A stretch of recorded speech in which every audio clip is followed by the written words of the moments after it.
চারটে 5টার সময় আবার চা তৈরি হবে, আবার খাবো। হেভি কড়া চা হয়েছে। চলে আসুন সবাই আমার বাড়িতে।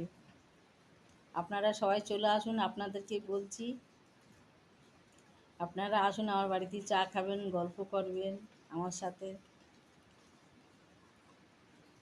বাইরে খুব বৃষ্টি হচ্ছে আজকের, বাইরে যাওয়া যাচ্ছে না। বাইরে একটু গেছিলাম তো ভিজে গেছি, ছাদের ওপরে গেছিলাম, কাপড় জামা মেলতে ভিজে গেছি, এসে চান করলাম, চান টান করি, আবার একটু চা করে খাচ্ছি এখন।